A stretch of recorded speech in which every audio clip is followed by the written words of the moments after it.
प्रत्येक मुलगा हा आपल्या वडिलांना सुपरमॅन समजतो.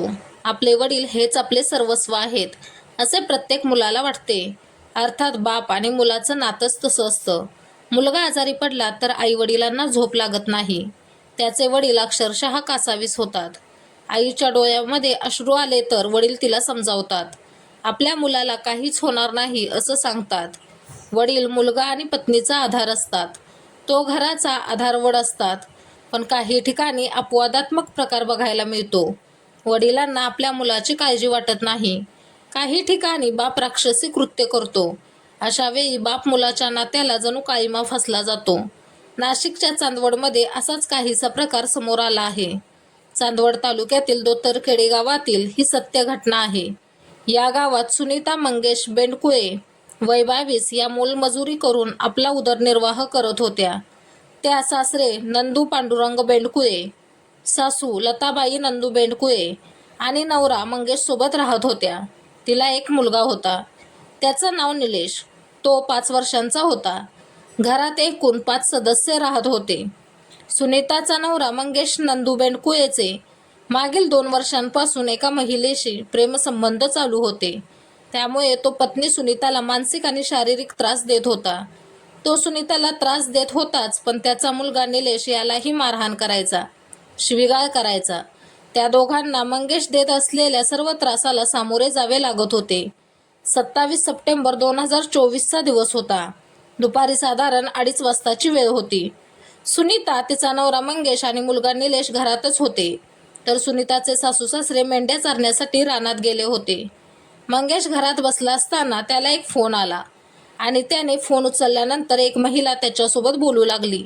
सुनीता त्याला म्हणाली की, तुम्ही इतका वेळ कोणाशी बोलत आहात?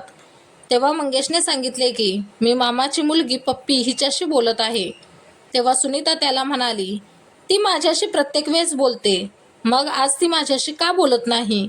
सुनीताने त्याला फोनवर बोलण्यापासून थांबवल्याने त्याला खूप राग आला आणि त्याने सुनीताला खूप घाणेरड्या शिव्या देण्यास सुरुवात केली. मंगेशचा राग वाढत होता आणि आता त्याने शिव्या देत देत तिला लाथाबुक्क्यांनी मारहाण करायला सुरुवात केली. तेव्हा निलेश घाबरला आणि घाबरून तो आईला मिठी मारू लागला. हे पाहून मंगेश संतापला आणि त्याने निलेशलाही मारायला सुरुवात केली. त्याला हाताने मारहाण करत त्याचे दोन्ही पाय दोरीने बांधून राहत्या घराच्या छताला सुमारे 10 ते 15 मिनिटे टांगून त्याला मारहाण केली. निलेश मोठमोठ्याने रडत आणि ओरडत होता. तरीही मंगेशला त्याची दया आली नाही. निलेशला उलट लटकवल्याने सुनीता घाबरली होती, अस्वस्थ झाली होती. तिचा जीव कासावीस होत होता.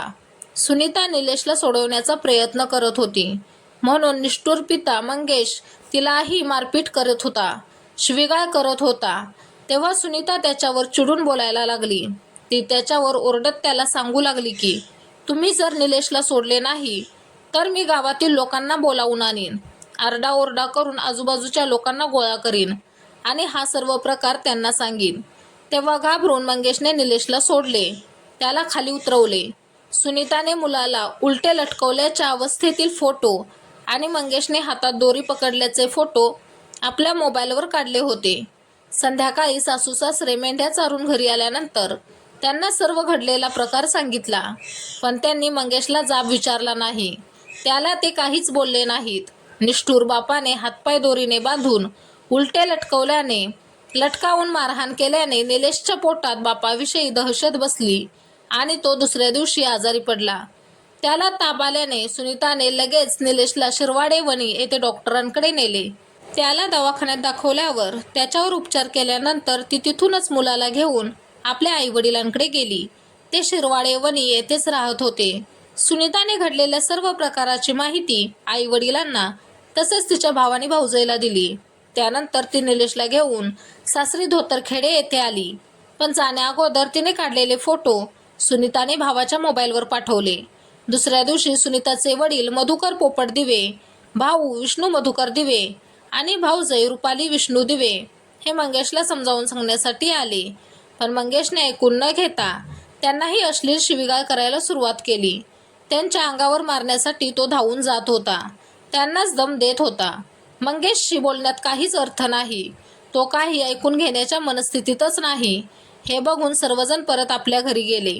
मंगळवार दिनांक 1 ऑक्टोबर 2024च्या साधारण 3 वाजताच्या सुमारास पती मंगेश सोबत सुनीता मोटरसायकलवरून आजारी पडलेल्या निलेशला घेऊन वडाळी भोई येथे एका डॉक्टरकडे उपचारासाठी गेली. त्या डॉक्टरने मुलाला तपासून गोळ्या औषधे दिले. पिंपळगाव बसवंत येथे जाऊन मुलास झालेल्या गाठीची सोनोग्राफीही करण्यास सांगितले.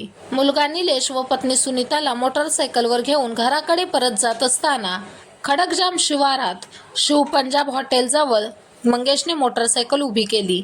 रस्त्यातच त्याने मुलाला आणि बायकोला शिव्या द्यायला आणि मारायला सुरुवात केली. तो त्यांना दमबाजी करत होता. परत निलेशला आणि सुनीताला गाडीवर घेतो आणि शिव्या देत व दमबाजी करत दोघांना सुनीताच्या माहेरी शिरवडे वणी येथे सोडून आला. माहेरी सोडताना नालायक महेशने सुनीताला धमकी दिली की आता तू सासरी म्हणजे धोतरखेडेला यायचे नाही, नाहीतर मी तुला मारून टाकीन. तसेच त्याने सुनीताच्या भाव आणि भाऊजाईला आई वडिलांना शिवीगाळ केली. त्यांनाही दमदाटी करू लागला. त्यानंतर तो त्याच्या घरी धोतरखेडेला गेला. घडलेल्या सर्व प्रकारावर सुनीताने आई वडिलांशी आणि भाऊ भाऊजाईशी चर्चा केली. त्यानंतर तिने सरळ वडनेर भैरव पोलीस स्टेशन गाठले. तिथे तिने आपल्याच पतीच्या विरोधात म्हणजे मंगेश नंदू बेंडकुळे राहणार धोतरखेडे तालुका चांदवड याच्या विरोधात तक्रार दाखल केली. FIR दाखल केली. पोलिसांनी पुरावे गोळा करून निष्ठुर निर्दयी बाप मंगेश याला अटक केली. या घटनेमुळे चांदवड तालुक्यात एकच खळबळ उडाली आहे. पती आणि पत्नीत वाद झाल्यामुळे हा सर्व प्रकार घडला असून मुलाच्या आईने दिलेल्या फिर्यादीवरून गुन्हा दाखल करण्यात आल्याची माहिती पोलीस निरीक्षक दिनकर मुंडे यांनी दिली आहे. या प्रकरणाचा अधिक तपास पोलीस करत आहेत. वडील हा कुटुंबाचा पाया, कुटुंबाचा आधारस्तंभ असतात. वडिलांची आयुष्यातील उणीव कोणतंच नातं भरून काढू शकत नाही. वडिलांचा हात पाठीवर असेल तर जगातील कोणतीच गोष्ट मिळवणे कोणत्याच मुलासाठी अशक्य नसतं. वडील नसणे ही फार दुर्दैवाची गोष्ट असते. प्रत्येक वाईट गोष्टीपासून, संकटापासून वाचवणारा देव माणूस म्हणजे बाप असतो. पण हे सुख सगळ्यांच्याच नशिबात नसतं. निलेशच्या बाबतीतही हेच झालं. त्याला त्याच्या नावाच्या पाठीमागे लावण्यासाठी बाप आहे, पण तोच बाप त्याच्या आयुष्याचा दुश्मन बनला. एखादा शत्रूही एवढ्या लहान मुलासोबत असं कृत्य करताना 10दा विचार करेल. पण मंगेशला स्वतःच्या पोटच्या गोळ्यासोबत, पोटच्या मुलासोबत असं वागताना काहीच वाटलं नसेल का? असा नालायक बाप असण्यापेक्षा तो नसलेलाच बरा. त्याने बाप या नात्याला काळिमा फासलाच आहे, पण माणुसकीच्या नात्यालाही काळिमा फासला आहे. ही घटना सांगताना कोणालाही दुखावण्याचा किंवा त्रास देण्याचा हेतू नाही, तर तुम्हाला जागरूक करणं आणि सतर्क करणं हाच यामागचा उद्देश आहे.